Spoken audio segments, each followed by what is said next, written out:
हो जाओ, तुम शांत चित्त से अब अपना इच्छित रूप देख सकते हो। संजय ने धृतराष्ट्र से कहा। अर्जुन से इस प्रकार कहने के बाद भगवान कृष्ण ने अपना असली चतुर्भुज रूप प्रकट किया और अंत में 2 भुजाओं वाला अपना रूप प्रदर्शित करके भयभीत अर्जुन को धैर्य बंधाया। जब अर्जुन ने कृष्ण को उनके आदि रूप में देखा तो कहा, हे जनार्दन, आपके इस अति सुंदर मानवीय रूप को देखकर मैं अब स्थिर चित्त हूँ और मैंने अपनी प्राकृत अवस्था प्राप्त कर ली है। श्री भगवान ने कहा, हे अर्जुन, तुम मेरे जिस रूप को इस समय देख रहे हो उसे देख पाना अत्यंत दुष्कर है। यहाँ तक कि देवता भी इस अत्यंत प्रिय रूप को देखने की ताक में रहते हैं। तुम अपने दिव्य नेत्रों से जिस रूप का दर्शन कर रहे हो उसे न तो वेदाध्ययन से, न कठिन तपस्या से, न दान से, न पूजा से ही जाना जा सकता है। कोई इन साधनों के द्वारा मुझे मेरे रूप में नहीं देख सकता। हे अर्जुन, केवल अनन्य भक्ति द्वारा मुझे उस रूप में समझा जा सकता है जिस रूप में मैं तुम्हारे समक्ष खड़ा हूँ, और इसी प्रकार मेरा साक्षात दर्शन भी किया जा सकता है। केवल इसी विधि से तुम मेरे ज्ञान के रहस्य को पा सकते हो। हे अर्जुन, जो व्यक्ति सकाम कर्मों तथा मनोधर्म के कलमश से मुक्त होकर मेरी शुद्ध भक्ति में तत्पर रहता है, जो मेरे लिए ही कर्म करता है, जो मुझे ही जीवन लक्ष्य समझता है और जो प्रत्येक जीव से मैत्री भाव रखता है, वह निश्चय ही मुझे प्राप्त करता है।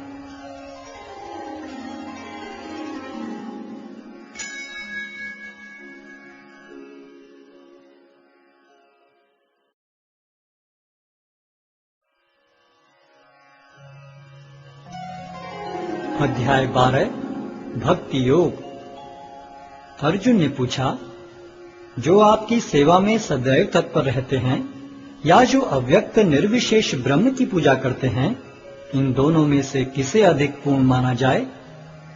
श्री भगवान ने कहा, जो लोग अपने मन को मेरे साकार रूप में एकाग्र करते हैं और अत्यंत श्रद्धा पूर्वक मेरी पूजा करने में सदैव लगे रहते हैं, वे मेरे द्वारा परम सिद्ध माने जाते हैं। लेकिन जो लोग अपनी इंद्रियों को वश में करके तथा सबों के प्रति संभाव रखकर परम सत्य की निराकार कल्पना के अंतर्गत उस अव्यक्त की पूरी तरह से पूजा करते हैं, जो इंद्रियों की अनुभूति के परे है, सर्वव्यापी है, अकल्पनीय है, अपरिवर्तनीय है, अचल तथा ध्रुव है, वे समस्त लोगों के कल्याण में संलग्न रहकर अंततः मुझे प्राप्त करते हैं। जिन लोगों के मन परमेश्वर के अव्यक्त निराकार स्वरूप के प्रति आसक्त हैं, उनके लिए प्रगति कर पाना अत्यंत कष्टप्रद है। देहधारियों के लिए उस क्षेत्र में प्रगति कर पाना सदैव दुष्कर होता है। जो अपने सारे कार्यों को मुझ में अर्पित करके तथा अविचलित भाव से मेरी भक्ति करते हुए मेरी पूजा करते हैं और अपने चित्तों को मुझ पर स्थित करके निरंतर मेरा ध्यान करते हैं, उनके लिए हे पार्थ, मैं जन्म मृत्यु के सागर से शीघ्र उद्धार करने वाला हूँ। मुझ भगवान में अपने चित्त को स्थिर करो और अपनी सारी बुद्धि मुझ में लगाओ। इस प्रकार तुम निस्संदेह मुझ में सदैव वास करोगे। हे अर्जुन, हे धनंजय, यदि तुम अपने चित्त को विचल भाव से मुझ पर स्थिर नहीं कर सकते तो तुम भक्ति योग के विधि विधानों का पालन करो। इस प्रकार तुम मुझे प्राप्त करने की चाह उत्पन्न करो। यदि तुम भक्ति योग के विधि विधानों का भी अभ्यास नहीं कर सकते तो मेरे लिए कर्म करने का प्रयत्न करो, क्योंकि मेरे लिए कर्म करने से तुम पूर्ण अवस्था को प्राप्त होगे। किंतु यदि तुम मेरे इस भावनामृत में कर्म करने में असमर्थ हो तो तुम अपने कर्म के समस्त फलों को त्याग कर कर्म करने का तथा आत्मस्थित होने का प्रयत्न करो। यदि तुम यह अभ्यास नहीं कर सकते तो ज्ञान के अनुशीलन में लग जाओ। लेकिन ज्ञान से श्रेष्ठ ध्यान है और ध्यान से भी श्रेष्ठ है कर्म फलों का परित्याग, क्योंकि ऐसे त्याग से मनुष्य को मन शांति प्राप्त हो सकती है। जो किसी से द्वेष नहीं करता लेकिन सभी जीवों का दयालु मित्र है, जो अपने को स्वामी नहीं मानता और मिथ्या अहंकार से मुक्त है, जो सुख दुख में समभाव रहता है, सहिष्णु है, सदैव आत्मतुष्ट रहता है, आत्म संयमी है, तथा जो निश्चय के साथ मुझ में मन तथा बुद्धि को स्थिर करके भक्ति में लगा रहता है, ऐसा भक्त मुझे अत्यंत प्रिय है। जिससे किसी को कष्ट नहीं पहुंचता तथा जो अन्य किसी के द्वारा विचलित नहीं किया जाता, जो सुख दुख में भय तथा चिंता में संभाव रखता है, वह मुझे अत्यंत प्रिय है। मेरा ऐसा भक्त जो सामान्य कार्यकलापों पर आश्रित नहीं है, जो शुद्ध है, दक्ष है, चिंता रहित है, समस्त कष्टों से रहित है और किसी फल के लिए प्रयत्नशील नहीं रहता, मुझे अतिशय प्रिय है।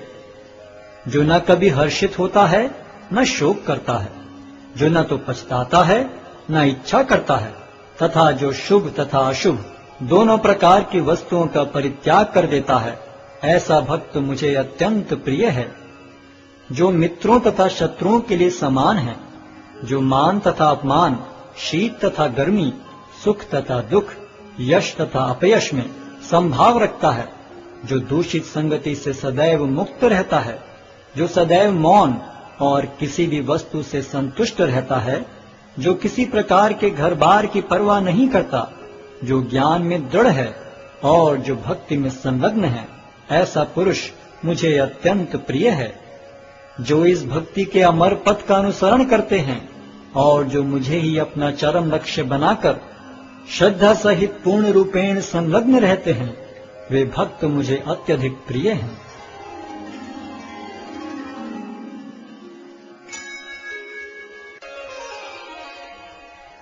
अध्याय 13 प्रकृति, पुरुष तथा चेतना। अर्जुन ने कहा, हे कृष्ण, मैं प्रकृति एवं पुरुष, क्षेत्र एवं क्षेत्रज्ञ तथा ज्ञान एवं ज्ञेय के विषय में जानने का इच्छुक हूं। श्री भगवान ने कहा, हे कुंती पुत्र, यह शरीर क्षेत्र कहलाता है और इस क्षेत्र को जानने वाला क्षेत्रज्ञ है। हे भरतवंशी, तुम्हें ज्ञात होना चाहिए कि मैं भी समस्त शरीरों में ज्ञाता भी हूँ और इस शरीर तथा इसके ज्ञाता को जान लेना ज्ञान कहलाता है, ऐसा मेरा मत है। अब तुम मुझसे यह सब संक्षेप में सुनो कि कर्म क्षेत्र क्या है, यह किस प्रकार बना है, इसमें क्या परिवर्तन होते हैं, यह कहाँ से उत्पन्न होता है, इस कर्म क्षेत्र को जानने वाला कौन है और उसके क्या प्रभाव हैं। विभिन्न वैदिक ग्रंथों में विभिन्न ऋषियों ने कार्यकलापों के क्षेत्र तथा उन कार्यकलापों के ज्ञाता के ज्ञान का वर्णन किया है। इसे विशेष रूप से वेदांत सूत्र में कार्य कारण के समस्त तर्क समेत प्रस्तुत किया गया है। पंच महाभूत, अहंकार, बुद्धि, अव्यक्त, 10 इंद्रियां तथा मन, 5 इंद्रिय विषय, इच्छा, द्वेष, सुख, दुख, संघात, जीवन के लक्षण तथा धैर्य, इन सब को संक्षेप में कर्म का क्षेत्र तथा उसकी अंत क्रियाएं कहा जाता है। विनम्रता, दंभहीनता, अहिंसा, सहिष्णुता, सरलता, प्रामाणिक गुरु के पास जाना, पवित्रता, स्थिरता, आत्मसंयम, इंद्रिय तृप्ति के विषयों का परित्याग, अहंकार का अभाव, जन्म, मृत्यु, वृद्धावस्था तथा रोग के दोषों की अनुभूति, वैराग्य, संतान, स्त्री, घर तथा अन्य वस्तुओं की ममता से मुक्ति, अच्छी तथा बुरी घटनाओं के प्रति संभाव, मेरे प्रति निरंतर अनन्य भक्ति, एकांत स्थान में रहने की इच्छा, जन समूह से विलगाव, आत्म साक्षात्कार की महत्ता को स्वीकारना तथा परम सत्य की दार्शनिक खोज, इन सब को मैं ज्ञान घोषित करता हूँ और इनके अतिरिक्त जो भी है वह सब अज्ञान है। अब मैं तुम्हें ज्ञेय के विषय में बतलाऊंगा, जिसे जानकर तुम नित्य ब्रह्म का आस्वादन कर सकोगे।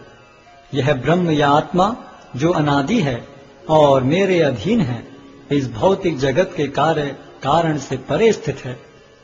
उनके हाथ, पांव, आंखें, सिर तथा मुंह तथा उनके कान सर्वत्र हैं। इस प्रकार परमात्मा सभी वस्तुओं में व्याप्त होकर अवस्थित है।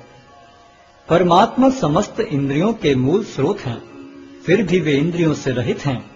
वे समस्त जीवों के पालन करता होकर भी अनासक्त हैं।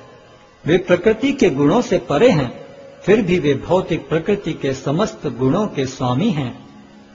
परम सत्य जड़ तथा जंगम समस्त जीवों के बाहर तथा भीतर स्थित हैं। सूक्ष्म होने के कारण वे भौतिक इंद्रियों